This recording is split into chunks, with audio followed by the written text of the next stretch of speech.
बिस्मिल्लाहिर्रहमानिर्रहीम। अस्सलाम वालेकुम नाज़रीन, मैं हूं एडवोकेट एजाज अहमद नवाब और आप देख रहे हैं मेरा यूट्यूब चैनल कानून की दुनिया।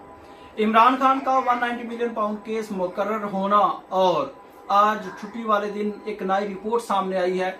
वो रिपोर्ट क्या है? हैरान कुन रिपोर्ट है, वो आपके सामने रखनी है। इसका थोड़ा मुवाजना भी करते हैं नवाज शरीफ से।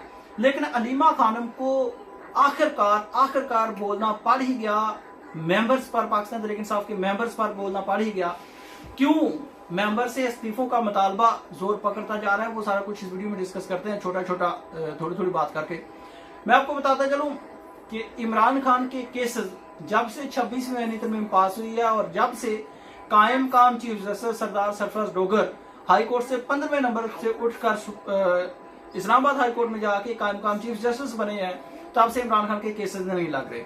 अगर लगते हैं तो जो नए जजेस 26वीं तरमीम के तहत आए हैं उनके पास लगते हैं, और फिर वो केसेस का क्या हश्र होता है, किस तरह से तारीखें मिलती हैं, वो आपके सामने है सारा कुछ। लेकिन 190 मिलियन पाउंड केस ऐसा वाहिद केस है जिसमें इमरान खान को इस वक्त सजा हुई है।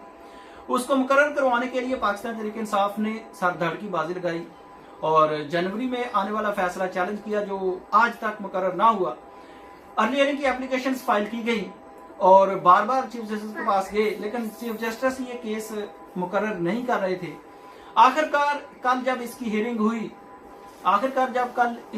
हुई तो चीफ जस्टिस ने ऑर्डर किया कि सजा मुअत्तली की एप्लीकेशंस इमरान खान की और बुशरा बेबी की नेक्स्ट वीक में मुकर्रर कर दी जाएंगी।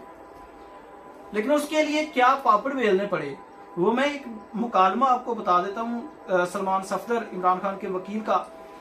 वो मुकालमा ये हुआ कि वो कहते हैं चीफ जस्टिस साहब को, कहते हैं कि जी मैं रजिस्टर ऑफिस का गिला आपके पास सामने लेकर आया हूँ। ऑफिस सजा मुअत्तली की दरखास्तें मुकर्रर नहीं कर रहा। आपने सामने जब केस आता है हमें रिलीफ मिल जाता है, लेकिन हम जो केस आपके सामने लाना चाहते हैं ऑफिस वो आने नहीं दे रहा। आप केस मुकर्रर करने की हिदायत कर दें। बैरिस्टर सलमान सफदर का इस्लामाबाद हाईकोर्ट के काम चीफ जस्टिस से मुकालमा। तो ये उन्होंने मुकालमा किया कि जी जब आपके पास केस आता आप तो हमें रिलीफ दे देते हैं, बल्कि मैं कहता हूं सलमान सफदर साहब वो तो रिलीफ का टोकरा भर के बैठे होते हैं कि इमरान खान के वकील ने आना है तो मैंने उनको रिलीफ दे देना है। ये ऐसा वाहिद कायम काम चीफ जस्टिस आया है, ऐसा वाहिद चीफ जस्टिस आया है जो पूरे 1-1.5 महीने से तो हिने अदालत की दरखास्त मुकर्रर नहीं कर रहा।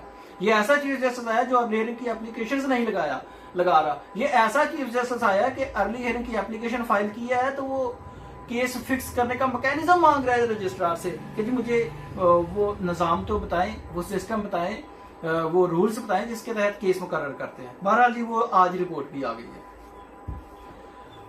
रिपोर्ट ये आई है कि supreme court Islamabad high court में इमरान खान के 190 मिलियन पाउंड केस की जो अपीलें हैं रवां साल 2025 में नहीं मुकर्रर हो सकती। आज छुट्टी वाले दिन 1 मई को एक नई रिपोर्ट सामने आई है जिसमें रजिस्ट्रार इस्लामाबाद हाई कोर्ट ने कायम काम चीफ जस्टिस को सरदार सरफराज डोगर को ये रिपोर्ट पेश की है कि 2025 में कम से कम 2025 में इमरान खान की अपीलें हम मुकर्रर नहीं कर सकते क्योंकि केसेस बड़े पेंडिंग है। अब जब ये रिपोर्ट सामने आई तो मुझे वो नवाज शरीफ का एक एक्ट याद आ गया। जब नवाज शरीफ लंदन से वो कबूतर उड़ाने के लिए वापस आए थे तो इस्लामाबाद हाई कोर्ट एयरपोर्ट पर हाई कोर्ट का सिस्टम उठाकर ले जाया गया था और वहां पर नवाज शरीफ की बायोमेट्रिक कंप्लीट करवाई गई थी। और उसके बाद जो अगले प्रोसेस चले थे तो जनाब जब सहूलतकारी हो नवाज शरीफ की तो पूरा का पूरा हाई कोर्ट का निज़ाम उठाकर एयरपोर्ट पर भी चला जाता है, लेकिन अगर बारी हो इमरान खान की तो फिर बताया जाता है कि केस तो अपनी बारी पर लगेंगे और 2025 में नहीं लग सकते और चीफ जस्टिस अर्ली हियरिंग की एप्लीकेशन ही नहीं लगाता। खैर अब उन्होंने ऑर्डर कर तो दिया कि 190 मिलियन पाउंड केस में सजा मुअत्तली की एप्लीकेशन अगले हफ्ते में लग जाएंगी, लेकिन सिर्फ उन्होंने अभी हदायत की है। अब ये लगनी है या नहीं लगनी है ये बाद की सिचुएशन है और इसका फैसला क्या आना है और कितने महीनों में आना है ये भी अभी बाद की सिचुएशन है। लेकिन कल अलीमा खानम को बरहम होते देखा, बरहमी का इजहार करते देखा और वो किसी जज पर नहीं देखा।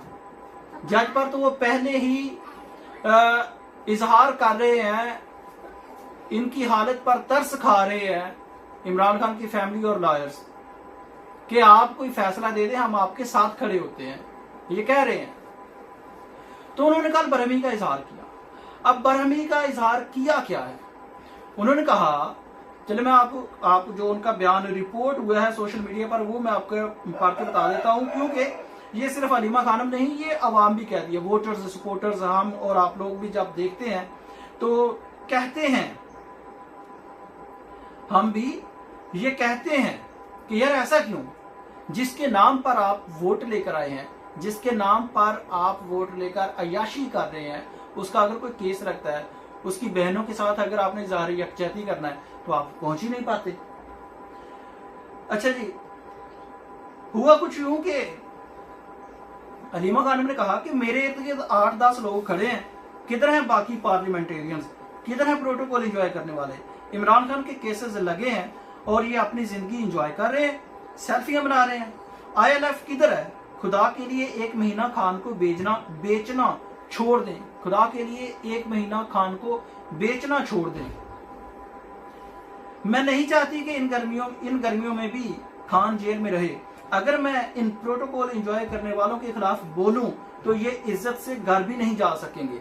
ये बिल्कुल सही बात की है। अगर हलीमा खानम या इमरान खान एक बात बोल दें इन पार्लियामेंटेरियंस के खिलाफ तो ये हकीकत है कि इज्जत से अपने घर भी नहीं जा सकते, क्योंकि पाकिस्तान तहरीक इंसाफ के वोटर, सपोर्टर, कारकुनान को और जो खान के चाहने वाले हैं उनको इन पार्लियामेंटेरियंस पर गुस्सा है, शदीद गुस्सा है कि ये ना तो खान की बहनों के साथ इजहार यकजहती करते हैं और ना ही जब केस लगता है तो वो अदालतों में पहुंचते हैं इजहार यकजहती के लिए।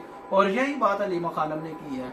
अब देखना यह है कि अगली समाअत पर या मुलाकात के लिए उनके साथ जाते हैं, समाअत पर जाते हैं, या फिर अपना प्रोटोकॉल एंजॉय करते हैं, एसी वाले कमरों में बैठकर कोई ट्वीट ही डालते हैं, या प्रैक्टिकली भी कुछ करते हैं, कोई एहतजाज का लाहे अमल बनाते हैं, कोई सियासी कोई लाया अमल देते हैं, या फिर नहीं देते। ये देखना बाकी है। अब तक के लिए इतना ही। अपना ख्याल रखिएगा। शुक्रिया। अल्लाह।